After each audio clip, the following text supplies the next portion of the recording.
Hello students, स्वागत है आपका मेरे चैनल पर।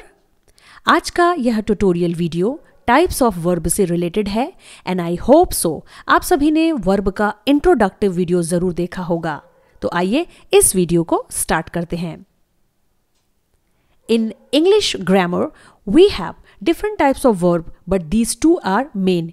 इंग्लिश ग्रामर में बहुत सारी वर्ब होती हैं, लेकिन उनमें से ये दोनों प्रमुख हैं, जिसमें सबसे पहली वर्ब है मेन वर्ब, जिसे एक्शन वर्ब भी कहते हैं, जबकि दूसरी वर्ब है हेल्पिंग वर्ब, जिसे ऑक्सिलरी वर्ब भी कहा जाता है। As you know that we cannot imagine any sentence without verb, so main verb और हेल्पिंग वर्ब की मदद से ही इंग्लिश ग्रामर में वर्ब का क्लासिफिकेशन किया गया है, ताकि सेंटेंसेस को आसानी से बनाया जा सके। Now let's understand about the action और main verb. The action or main verbs are the words that show the action of the subject in sentences. यानी action या main verbs ऐसे शब्द होते हैं जो sentences में subject के द्वारा किए गए कार्य को बताते हैं। तो आइए एग्जाम्पल में देखते हैं कि main verb में किस प्रकार के words आते हैं, जैसे come, eat, drink, write, buy, open, arrive, etc. यहाँ पर ये सभी वर्ड्स मेन वर्ब के एग्जाम्पल हैं। चूंकि इन सभी वर्ड्स से किसी कार्य के होने का पता चलता है, इसीलिए हिंदी में इन्हें कार्यात्मक या मुख्य क्रिया कहा जाता है। Now we have some examples with sentences. तो आइए मेन वर्ब को कुछ सेंटेंसेस में यूज करके देखते हैं। सबसे पहला सेंटेंस है Rohan did not come to my house, यानी रोहन मेरे घर पर नहीं आया। इस सेंटेंस में कम से नेगेटिव वे में आने के कार्य का बोध हो रहा है, इसलिए यह मेन वर्ब कहलाएगा।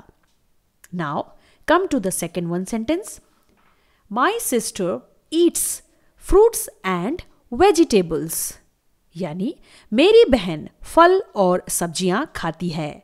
इस सेंटेंस में ईट्स से फलों और सब्जियों के खाने के कार्य का बोध हो रहा है, इसलिए यह मेन वर्ब होगा। Now come to the third one sentence, he has opened the door, यानी उसने दरवाजा खोल दिया है। इस सेंटेंस में ओपन्ड वर्ड से दरवाजे के खुलने का बोध हो रहा है, यानी यह भी एक मेन वर्ब होगा। Now come to the fourth one sentence, the train is arriving at the railway station, यानी ट्रेन रेलवे स्टेशन पर पहुंच रही है।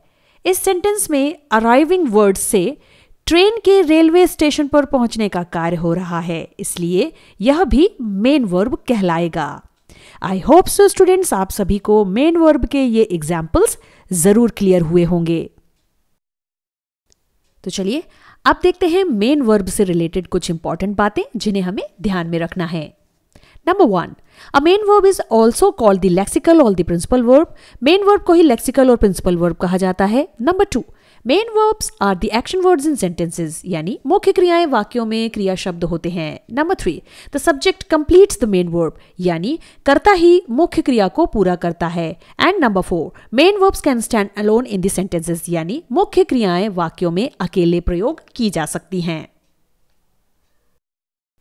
Now let's understand about the another verb that is helping और auxiliary verb. So, helping or auxiliary verbs are words that use together with the main verb to express the verb's tense, mood, modality, voice and emphasis in a sentence.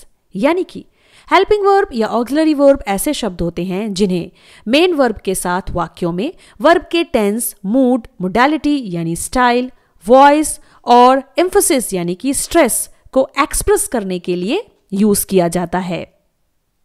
आइए example में देखते हैं कि helping verb में किस प्रकार के words आते हैं, जैसे is, am, are, was, were, will, shall, may, might, can, could, must, should, would, ought to, use to, etcetera.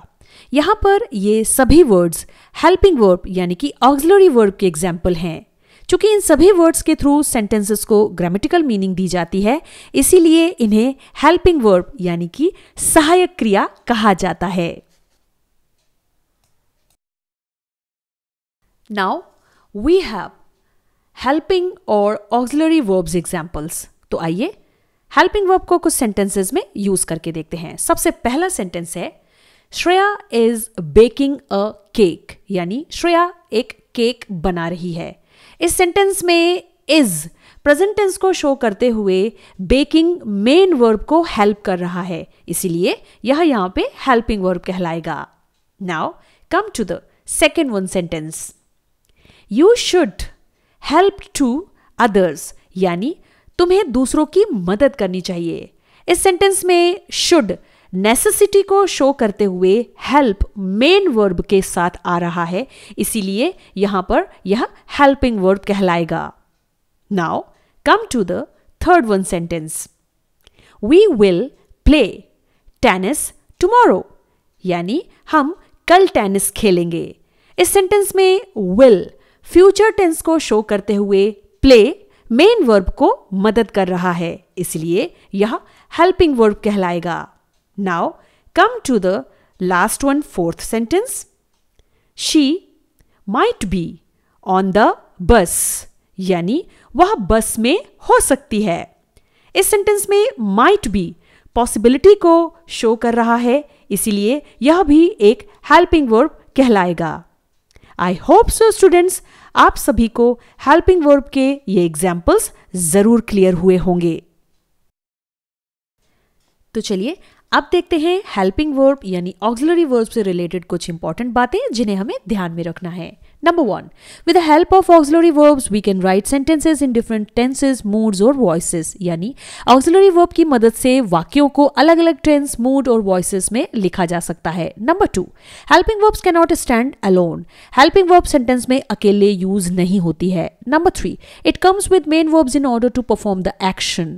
यह main verb के साथ किसी भी कार्य को करने के लिए use की जाती है। Number 4. Helping verbs change verb tense and meaning. Helping verb क्रियाओं के टेंस और अर्थ को बदल देती है। Now we have other classification of verb.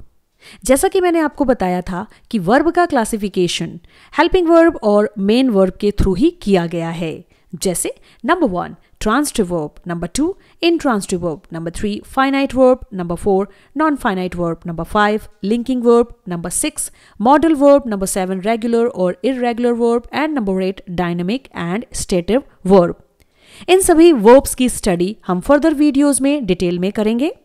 I hope so students, आप सभी को टाइप्स ऑफ वर्ब का यह वीडियो जरूर समझ में आया होगा। तो मिलते हैं नेक्स्ट वीडियो में। Till then have a nice time. Thank you so much.